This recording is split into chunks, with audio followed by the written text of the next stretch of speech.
sweetheart. Alex Kip, I am so excited to be able to have a conversation with you today. I already feel blessed, just so you know. I've been just like swimming and living in the world of spirituality, and I immediately thought of you.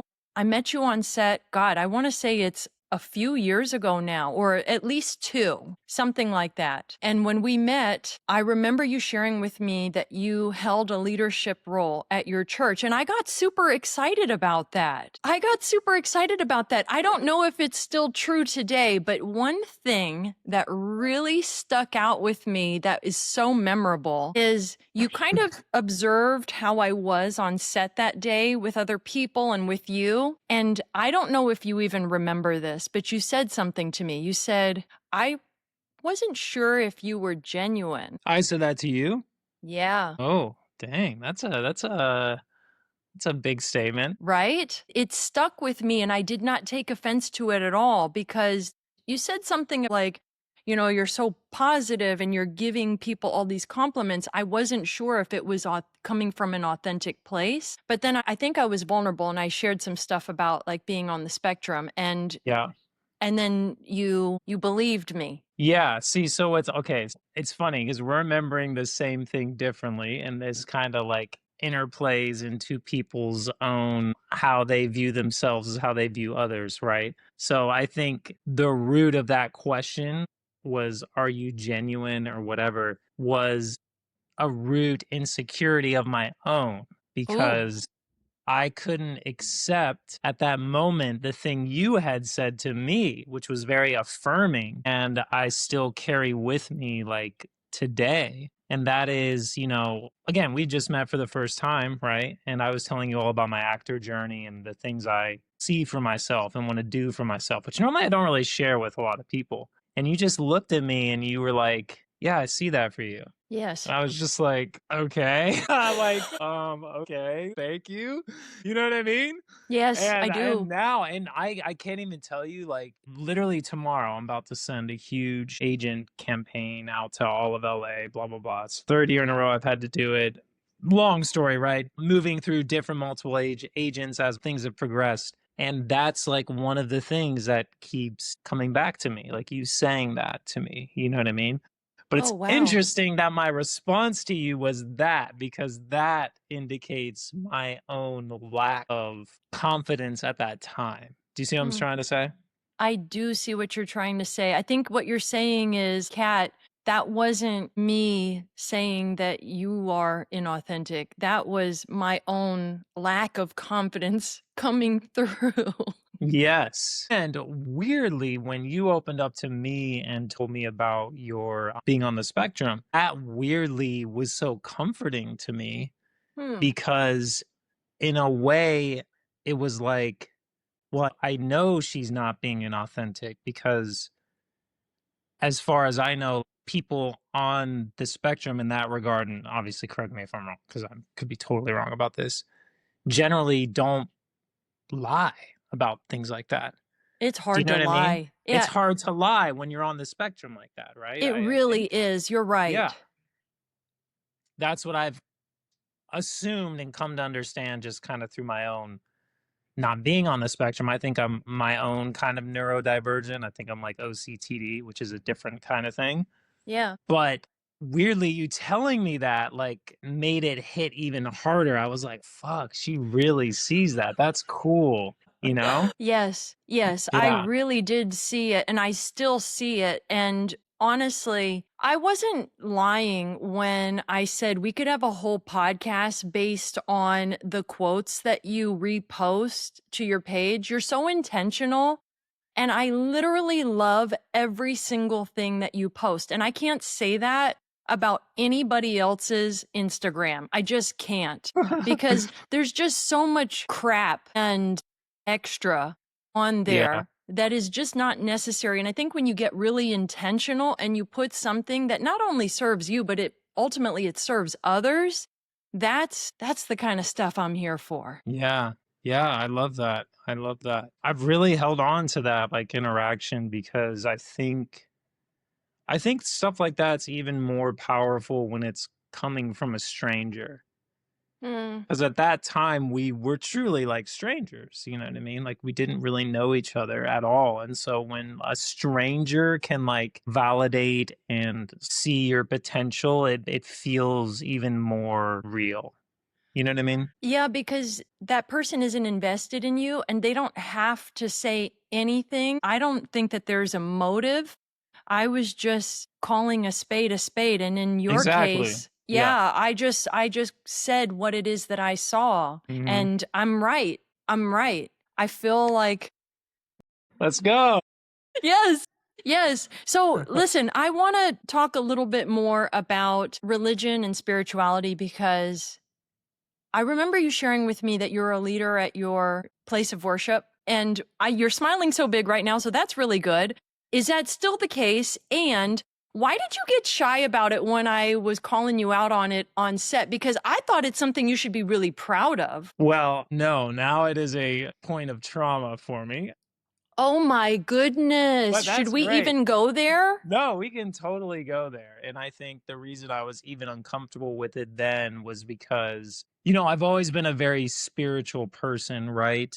And vocationally, I could never figure out how to make that work. And so for a time in my life, I was at a church. It was a very progressive church, right? Very open of the LGBTQ plus community, all of that. So all of those like check the boxes in terms of can I even authentically be here, right?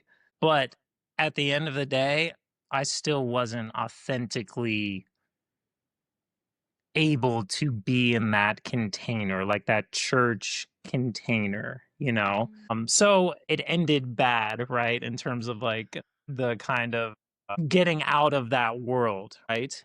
But Okay.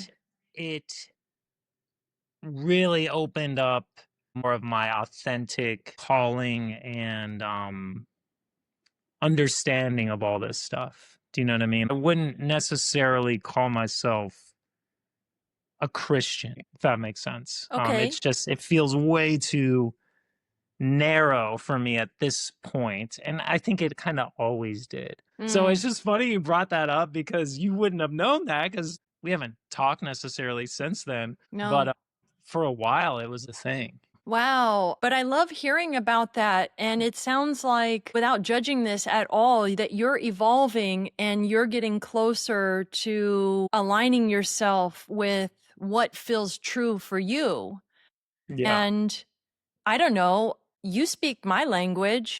I feel like we speak the language of spirituality and wanting more for others and serving others. yeah, And so I totally get that. That makes sense to me. I feel like you're becoming more expansive, more evolved. yeah, for sure. Let me ask you what does that look like in your life? Because you're married, yes? Hmm. For how Oh long wait, now? that's my aura ring. Whoops, this is my married ring. I had an aura ring too. Don't get me started on that. I pay attention to this one more than this one, probably. Mm. Well, how I'm long have joking. you been paying attention to your wedding ring? How long have you been Yeah, having that? we've been married 7 years. Okay, Yeah, wonderful. yeah. Congratulations. Thank you. It's the best thing I've done so far, I would say. I love hearing that. Let me Yeah. ask you this because I'm so curious. Is spirituality in the person you want to be with important, or is it only essential for you if that's your calling? Well, I can only answer that question from my context, but for me, I would say, yeah, it's important, not in terms of like the specifics, maybe. Like, for instance, if my wife identified as Jewish, that'd be fine, right? But I think in terms of the overall moral construct that we share together, I feel that's pretty important to be aligned on. And I think ultimately spirituality points to those things and sort of an embodied reality of day to day living. So I think it's important for me for sure. What drew you in? What attracted you? What did you find was important and essential in order to take that next step and say, yeah, I want to do this forever with you? Man, honestly, have you ever heard of attachment styles? Of course. Yeah, anxious, avoidant, secure. Yes. So I have more of an anxious attachment style. I think most performers probably do, I would say, in the most part, right? My Yes. wife has a more avoidant attachment style. But part of my attachment style is really this core belief that I can't be loved unless I'm successful or unless I prove my worth in some very tangible way, Mm. right? Which is deeply embedded into capitalist structures and just like the ocean we all swim in, right? And like the commodity of identity and branding of self, all that kind of BS. What really made me realize she was it for me was this realization of I don't have to be anything to be loved by you except me. You know what I mean? Oh, Yeah. And I don't think I've really ever experienced that, like from anyone else, but my mom maybe, and maybe my family.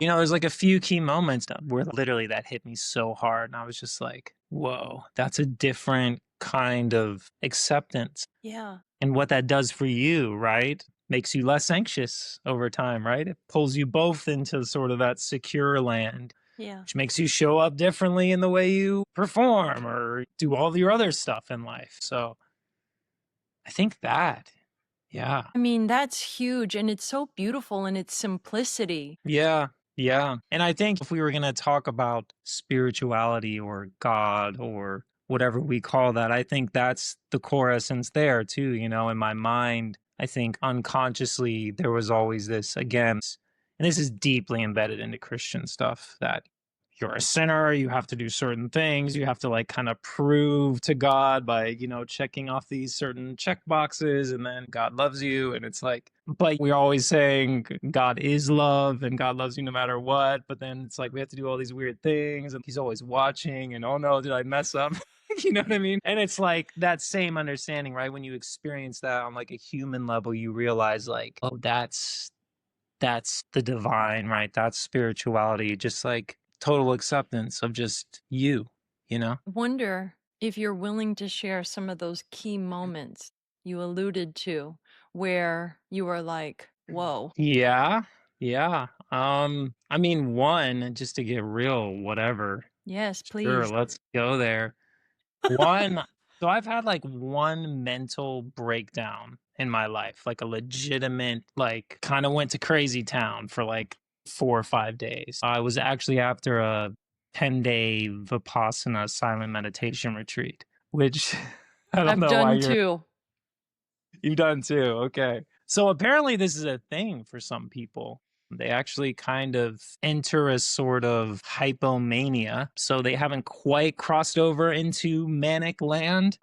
But because of all that like disruption and the brain chemistry and, not eating and not talking and not looking at anyone, certain brain types I think are just more susceptible to entering into a kind of weird land. You know what I mean? Yes. Oh, yeah. Oh, yeah. So, because that's happened to like multiple friends of mine on that same kind of retreat. And again, I think my brain type being a little more like really like, you know what I mean? Anyways, so I had a kind of a break, a mental break. And I just remember one of those nights, this was before we were even married, right? Like kind of right before we were about to get married. And just one of those nights, her just kind of holding me in that state and me just going on and on and on about how I'm not doing enough or I'm whatever, whatever, whatever. And her just saying, I love you no matter what. Like, does none of that stuff matters. And then it just kind of hit. And some of that mania just started to disappear. I mean, it took time, obviously, because again, the brain's readjusting. But basically, in my lowest, literally most crazy states, she loved me more than I could imagine. That's huge. Yeah, yeah. Man, who knew we'd be talking about this? This is random. It's not random. It's happening exactly the way that it's supposed to, exactly when it's Yes, supposed you're to. right. You're right. And I get it. My mania at Vipassana looked different the 2 times that Mm, I went. And just so you don't feel alone, and I know you don't because you know of other people who experience their own, what did you refer to it as? Hypomania? Hypomania, yeah. Yeah. I don't know if this qualifies, but on one of my retreats, well, on the first retreat, I could not stop creating art. We're not supposed to be doing things, we're supposed to be meditating. And I went outside and I like found branches and twigs and I went through my toiletries and I found all of these hair ties and Kleenex and I just started like creating things because I couldn't not. Yeah. And on the second Vipassana trip, I was really getting into fitness and exercise. And so that was my release. That was my therapy. And full disclosure, I couldn't stop masturbating. Yeah. I couldn't. I couldn't. Yeah. I was just like, there's too much energy. I don't know what to do. And so Yeah. I looked like a maniac. Thank God I had my own room. Yeah. Yeah, I mean that's the thing, when we're talking about all this stuff, like, and then this is where I become much more interested in the interplay of like neurochemistry and biology and like those things really, and how little we know about that. If you start sitting down all of a sudden for 10 hours a day and you start meditating, something's a little different in your brain, you know what I mean? And the For sure. wiring, and depending on how you're already wired, that can like disrupt some things, sometimes in a really good way, but sometimes in a scary way. Like for me, like the hypomania was like cool in a lot of instances, but it was also like a lot, like a little Yeah. weird. You know what I Yeah, mean? I do. It's a thing. And I think, I don't know, I think sometimes in this space, it's kind of neglected a little bit, the biology. And we put a lot of, I don't know. Do you know what I'm trying to say? No, just keep going. We put a lot of focus on thinking the right thoughts or saying the right things or having the perfect intentions or whatever, whatever, whatever. But you might just not have enough carbs to have energy, or you might just not have enough like fats in your diet to balance out your hormones, or do you know what Yes, I mean? The I got it. science of things, you know what I mean? And that's like my one beef with spirituality sometimes, that we get so woo-woo. There's like some obvious science that we could like integrate here. You know what I mean? Like, Okay, I got you. I 100% love this so much because my whole profession is fitness and yeah, nutrition and yeah, wellness. And believe me, I've been on the woo woo end. yeah. I Me got too. certified as a Reiki master and Me too. no, you didn't. Stop Yes, it. I did. Stop. Okay. Does it surprise me? A little, but no. Let me tell you this because I know we can go in a lot of different directions here. I 100% agree with you. Sometimes people attribute a certain awakening to maybe they just need more calories in their body. And like you Yeah, said, maybe they're deficient in carbohydrates. It can be that simple, but yeah. people assign meaning to Yes, everything. yes, yes. And that's me. So I'm speaking to myself because, right, the meaning I assigned to that event, right, looks a lot different now than it did when it was happening. Do you know what Yes. I mean? Yeah. So, anyways, there's a lot. There's a lot. Well, that's why we're here. Go ahead and start. Yeah. I mean, so I'm a cancer survivor too. I don't know if you knew that. Okay, I didn't know that. Yeah. So I think a lot of my post cancer obsession with this stuff was really rooted in fear of getting sick again, right? Even though I couldn't name that at the time, I can see how that came about. I was a senior in college at the University of Michigan, which, if you're a musical theater nerd, you know all about Michigan. Like, it's like the best school for musical theater. It's like every Broadway show has someone from Michigan. I literally went to La Jolla Playhouse last night, and one of my friends was the lead role, and I didn't even know it, right? It's like every time I go to La Jolla Playhouse, someone I went to school with is like in it. It's just that kind of place. Yeah. And my senior year, so you're singing Broadway. I completely lost my voice. I couldn't sing at all. I sounded like this for the whole year, basically. So, long story short, found out I had cancer. All my classmates are going to New York City to do the big agent thing. I'm in a hospital bed, literally with no voice. And talk about an identity fuck, because Yeah. my whole life had been like training for that moment. And long story short, I ended up having only 15 to 30% chance of surviving. And So that was a lot, right? Yeah. But I survived. I've been in remission for 10, 15 plus years. But my point with that is that you can see how those things that happen to us shape us in good and bad ways. And when you don't deal with those things, the body keeps score, Oh right? my God, yes, and I have that book. Yeah, as we all know, right? Well, maybe not we all know. I didn't know at the time. But eventually, that unprocessed trauma is going to try to find a way out. So I think that had a lot to do with that experience for me.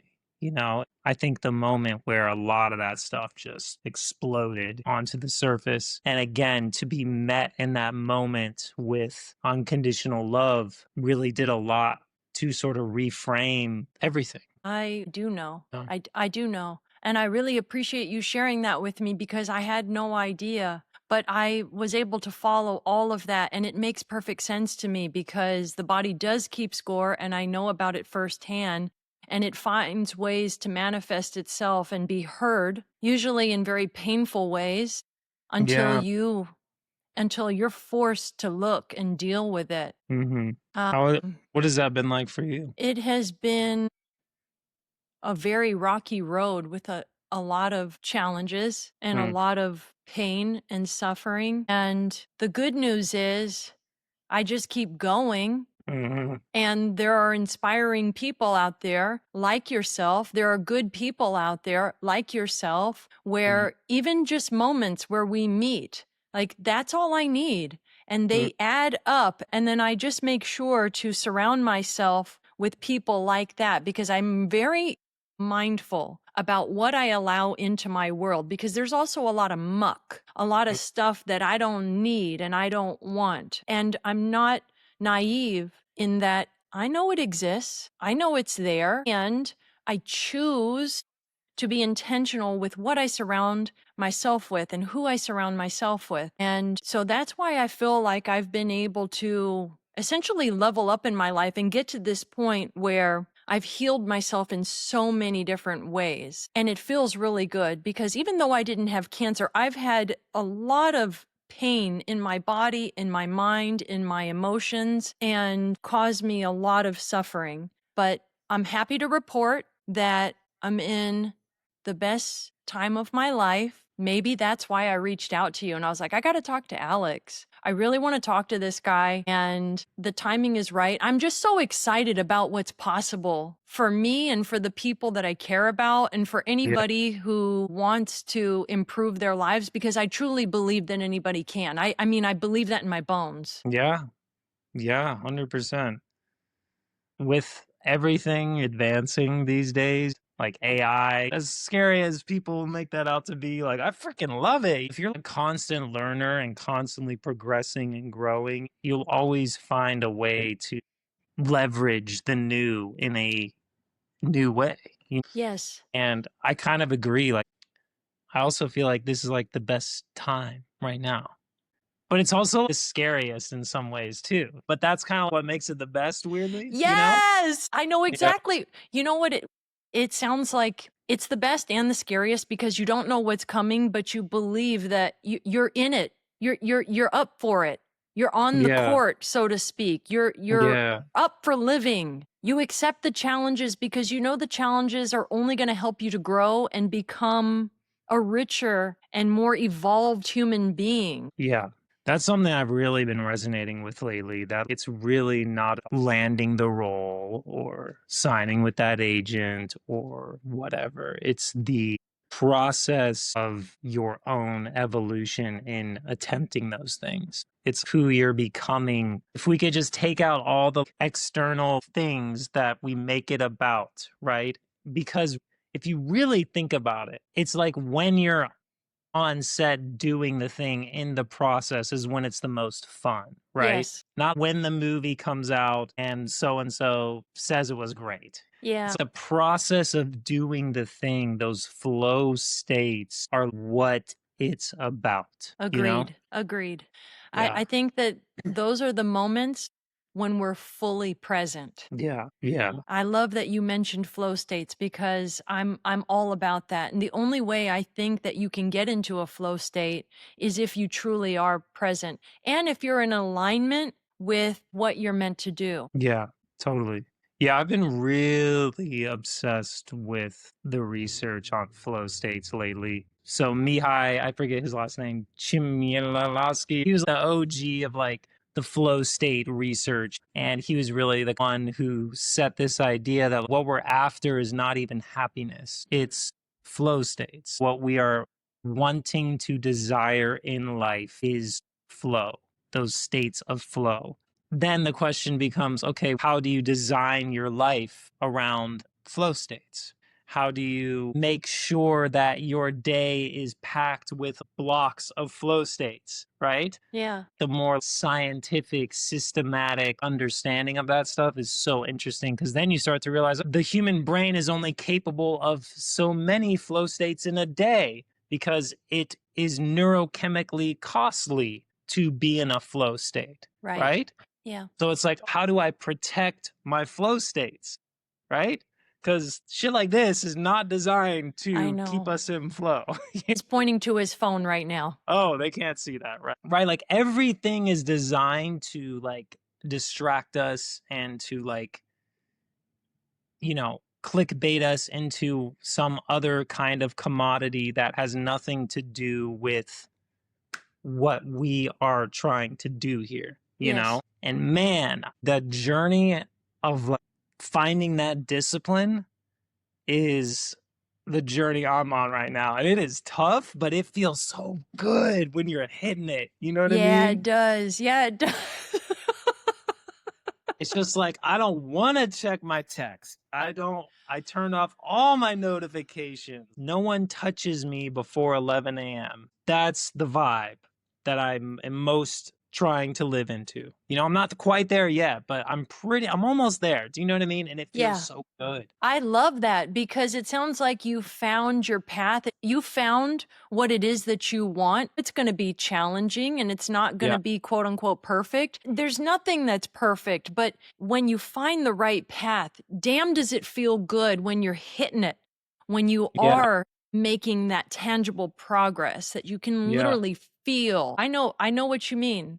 Yeah. I had a podcast this morning, and then when the opportunity came for me to have a conversation with you just a few hours later, you're right. Being in a flow state, like being in a conversation like this, deep, meaningful, raw, honest, all the things, I cannot be putting too much in my brain because I'm going to get Yeah. overloaded. Yeah. So what I had to do is I said, Kat, you better get your butt outside and go walk in the sunshine for an hour. Yes, exactly. So that's what I Exactly. did. That's what I did. And I just got myself in a light mood ready for you. Yeah, and that's literally, how you would design that if you were looking at it from a neurochemical lens, right? You only have so much. Something like this, we probably have 90 minutes. And then the neurochemicals, it's like going to the gym longer than an hour, right? At some Yes. point, it's diminishing returns. Yes. And it's that same thing. If you don't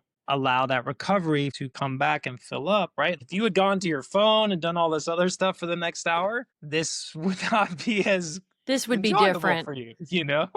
Yeah. And so I really have to protect that for myself because I am so, again, being a little more OCTD, which is like obsessive compulsive traits disorder. So it's not that you're obsessive compulsive, but you have traits of it. So meaning you get really focused on things. Like if you're in a zone, you could be there for 5 hours. Someone tries to talk to you, you're just in your thing. A lot of very successful people have this, right? Because they're just there. But it can also work against you if something else pulls you, right? It's not ADHD necessarily, but if something else pulls you, then you're in that thing. And then all of a sudden this thing, you know what I mean? And Yeah. so it's just interesting, like when you feel like you have having a dream, having a goal is not enough. It's not enough. You have to protect it. You have to design your life to be able to actually do it. And that's hard It's in today's so modern hard. world. It's so hard, but it's the best challenge, I absolutely love that you framed it that way because I totally get it, but I've never heard it said that way. Having a dream, having a goal is not enough. You also Yeah. have to protect it. I never heard the word protect Yeah. around that. I've always said you have to adjust your lifestyle so that it is conducive to reaching that goal. But protect, I don't know what it is, but that word protect is really resonating with me. It's making me think about relationships and the kind of relationships that I want to nurture and I want to grow. I have to protect them. Yeah. I feel like it gives it a different level of importance because I think artists in particular are the most vulnerable because we have to be the most vulnerable. Artists in particular are the most vulnerable human beings out there, right? That's why we're attracted to any good artist because they're expressing that vulnerability that we wish we all could, right, in our lives, but they're also the most taken advantage of and the most freaking cheated, like, you know what I mean? Just cheated by the system and not supported. And those things within us are our children. Oh, like, you wouldn't just send your children out to some dangerous place where they're not going to survive, right? You would protect them. You would give them what Absolutely. they need. You would help them grow and mature into healthy adults, you know? And yeah, that's been a journey for me because I think really resilient people like you and I, right, don't often give ourselves as much protection as we truly need. Mm, Because we'll be good. We're good. We're yeah. strong. We're Yeah. resilient, you know? And I am, and you are, and you know?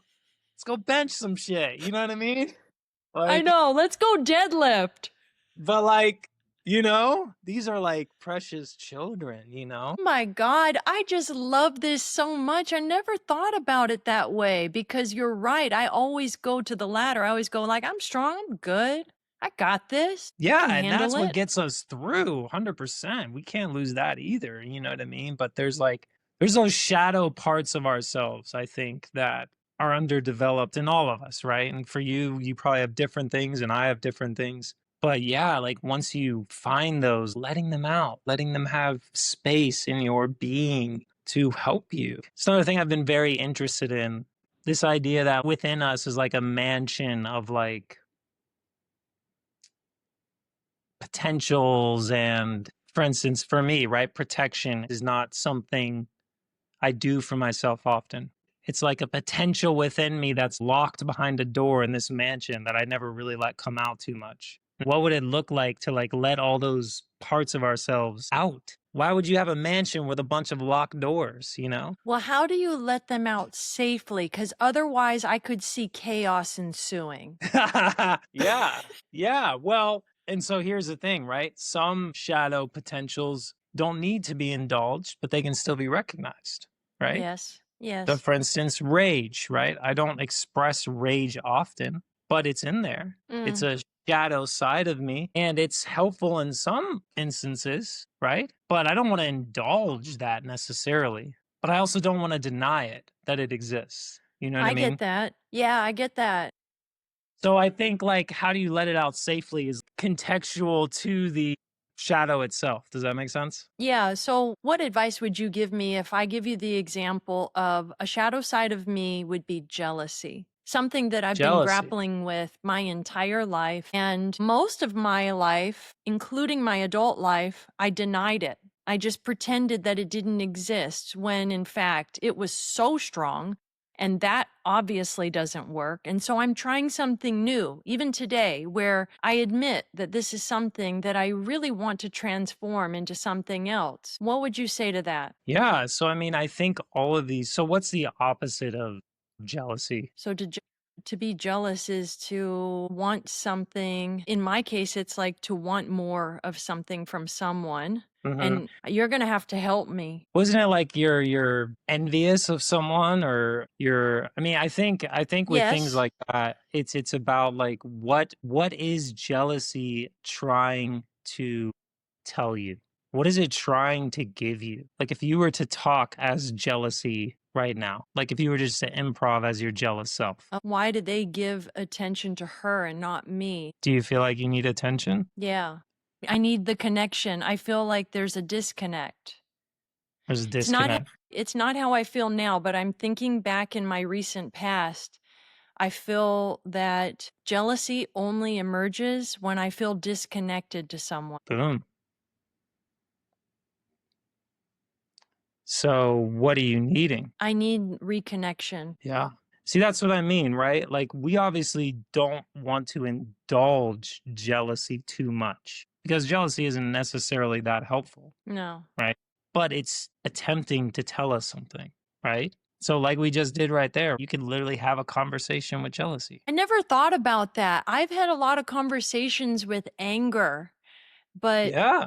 and I've gotten really good at anger, but I've always been afraid to talk to jealousy. I mean, that just really, I think, had something very beautiful for you. Mm, Once you, it's longing for connection, it's longing for reconnection. It's longing to be closer. You can thank jealousy for that awareness, right? 'Cause yeah. that's all it is. See, this is the other thing I've been really thinking about a lot lately is that we so often want to jump to, well, what would you do or what should I do? And a lot of times, literally, the answer is awareness. That's it. I'm really into these therapists who talk about the job is not necessarily to fix a tangible thing. The job is to keep becoming more and more and more aware. And that over Mm, time, that awareness, right? That awareness of, I need reconnection here. I'm looking to connect deeper. The more and more your brain becomes aware and aware and aware and aware and aware of that, the more it just starts to do the thing. yeah, I could Do you see know what I that. mean? Everything's awareness, right? It's like, oh, there's that jealousy. Interesting. What's that about? Oh, I'm wanting to connect more with this person. And then when it comes up again, do you know what I mean? Like, just this idea that the work is actually awareness and that the rest will kind of take care of itself is kind of a novel idea for someone like me, who's always been so like, well, I got to do this, that. You know what I Yeah. mean? Yeah, I do. Because a lot of times you're like blunting the awareness. Yes. You're not giving space because that's what we really want. We want the change in the consciousness. Because when that clicks for you, you're like, oh shoot, and now you're never the same. I know exactly what you mean. I hope that everyone else is following as well, but I do know what you mean. I want you to try and describe it in another way as well. Great.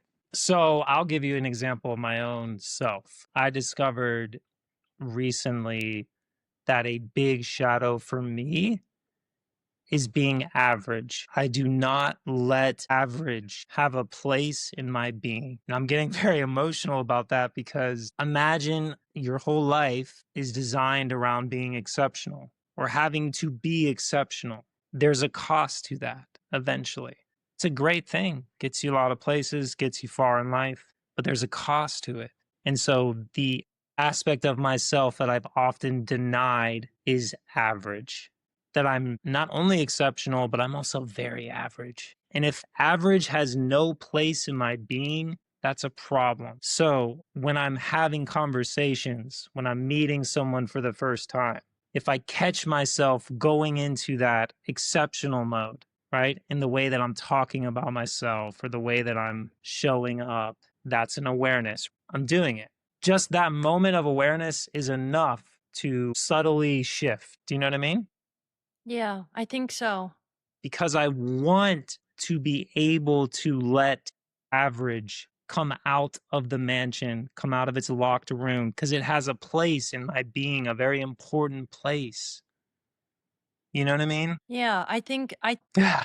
I need to honestly, I need to process that a little bit because Yeah. it's hard for me to relate to that particular shadow. I wonder if we can find a shadow we have in common. Sure. Yeah. And then really, really the whole point of this, right, is that all aspects of self are welcome. That I understand. All aspects of self are welcome to the table. If you're denying anyone a place at the table, right? Even if we just think theologically or societally beyond the self, you're doing a disservice to yourself and to others, right? Yes. the great way to know when you're doing this is when people trigger you.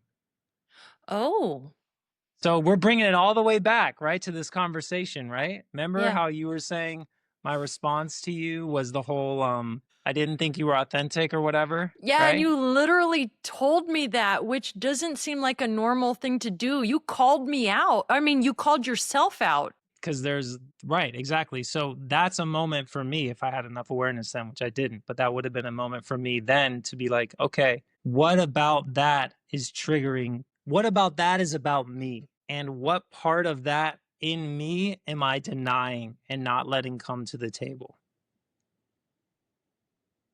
It just rained on me. Oh my God. If you are watching this right now, somehow Alex did a hand gesture and like a rain cloud just appeared and he just got rained on. It was Oh like perfect timing. It was like the my dark cloud of God, rain. that was amazing. And that's kind of what it's like. That's kind of what it's like. Like you're just raining on yourself, in a dark, clouded world or whatever. Oh, wow. I try to pay attention to those things, Now obviously like if someone slaps you in the face, that's probably not about some inner thing you've got. That's probably this person just slapped me in the face. I'm angry. You know what I mean? Yeah, a boundary was crossed. I'm going to handle this right now. Yeah, but for the more subtle things where you're like, well, that cat was really just giving me really nice compliments. Like that, like there wasn't anything, you know what I mean? That's When when it you gets look. interesting, you know? Yeah, yeah. I love that we can have a conversation about this because I have these kind of things happen all the time and I never get the chance to follow up with the person and be like, "What was going on for you when you said that to me?" And so I find it terribly interesting that we can go there. I love how you framed it as a mansion because I am such a visual person. And I Yeah. love how you're inviting every aspect of yourself in. And the way that you do it, I think, though, is the genius because, like you said, you don't want to like feed into the jealousy too much, but you also need to acknowledge that it's there like all of the other shadow aspects of yourself. But it's not just about the shadow, right? It's also about all the things that light you up and serve you well. Yeah, and that thing has something for you, right? And also like when we hear the word shadow, we immediately assign sort of darkness or like spooky or like that kind of world, and it's like no, shadow is literally just the things that have been denied, repressed, not allowed to be integrated into your being for one reason or another. That's a great way to say it. And so the idea being all are welcome. All are welcome. Your jealousy is welcome. Your rage is welcome. Anger. Your anger is welcome. Averageness is Mm, welcome, right? Stupidity is welcome. Your ignorance is welcome. Like all those things are welcome, right? And again, some of those things you don't want to indulge, but they're still welcome, I really want to make sure I get clear on this example of average because Yeah. I know that there are so many people out there who can relate to that. And of course, you know what? The more we talk about this, I feel like I'm right there with you. I don't want to be average. I want to be exceptional. I think that's why I have my chosen profession is I'm trying to excel and I'm trying to be better than average. But what does that even mean? Yeah, and again, this does not mean we spiral into some crisis where all of a sudden we shouldn't be exceptional or we're not allowed to be exceptional or that's a bad thing. It's just to say that average also has a place at the table. I see. Average is also allowed to have a voice in this being of ours, I see. right? Because it's too much to give just one side of that voice everything, all the power, all the being in your being. You know what I mean? And that one voice in this example is being Exception. exceptional. Now I Yes. get it. Now I Yeah. get it. It's always like two halves, right? That's the shadow is if it's exceptionalism, the shadow of that is average, Yes. right? If Yes. it's jealousy, right, the shadow of that is probably acceptance, right? or connection, or connection. depending Yeah, on what the that means for context. that person. Yes. Exactly. Yeah. I like this. So the shadow side, and what do you call the other side? I don't know. The The light? habituated side? Well, the two sides are both invited to the dinner party of life. Yeah. And one side you mostly live in. Gotcha. Yeah. I've It's noticed in gotten my you through life. it's guided you and it Yeah. may have inspired you, and it's a wonderful thing and it can be a very successful tool. However, there is another side to it, and that side cannot be denied. It and can be very, very useful, and it can also be a very valuable learning tool. 100%. Yeah. Because again, when you bring everything to the light, right? It's like having all kinds of mentors. You know what I mean? Wow, I like that. In this round table of perspectives. You know what I mean? Yeah. You just increased the amount of teachers you have. Exactly, exactly. It's like you've just been listening to one dude this whole time. Like, okay, I get it. Thank you. I get that. Yes. I need to hear from this guy over here for just a moment. Just a second. Yeah. We good? We can let him talk? Okay, great. You know what I mean? Yeah, yeah, yeah. No, I love that because, as I've gotten older and hopefully a little bit wiser, I've realized that hearing from people with lots of different perspectives is such a valuable tool. When you just constantly talk to people who are saying and spouting the exact same thing as you are, I mean, it might feel good, but I don't know if there's a whole lot of growth happening there. Yeah. Yeah. Yeah, I think if we were to like boil this down, the word would be wholeness. That's kind of what I'm after, wholeness, you know? And wholeness implies you're whole. Everything is welcome. And man, if we freaking live like that externally as well, I mean, come on. That would be a really wonderful world to live in where everyone was accepted, everyone was welcome to the table, you know? Yeah, I love that vision. Playing devil's advocate, I just think that there are a lot of people who are on a journey of self destruction and destruction of others. And so it can be really hard to want to invite them to the table. Yeah, for sure. For sure. And again, right, that's when we get into boundaries and things like that. And often people who are that, which I've been that myself, we all have, Hmm. it's because of that lack of integration, right? That lack of allowing all parts of self. It's repression. It's, hurt people, that classic phrase we all know too well, but healed people heal people too, you I know? believe that wholeheartedly. Yeah. And so, yeah, that's a whole another conversation, That's part two. boundaries and protection, which we definitely talked about too. Boundaries is something that I've been working on. I grew up with very little boundaries. Mm, And as a 45-year-old woman, I'm just now like really getting good at boundaries. And I can tell you that it feels wonderful. It feels powerful. It feels healthy. And I mean, I would love to have another conversation where we talk about boundaries because there's just so much to learn about yourself when you establish healthy boundaries early on. yeah, yeah, yeah. I feel like I have a lot to learn from you on that one. Well, I've had to make a lot of mistakes and have a lot of failures in order to get to this place. And instead of just beating myself up for it and chalking myself up as a failure or not enough, I've decided that, okay, that's how I needed to learn. And I got here. I'm at a place where I'm more evolved in my thinking and I'm making such better, healthier decisions. And it's showing up in my external and internal world. So Yeah. I must be doing something right. Yeah. And I mean, how could you have known if it wasn't modeled for you? That's it. You know?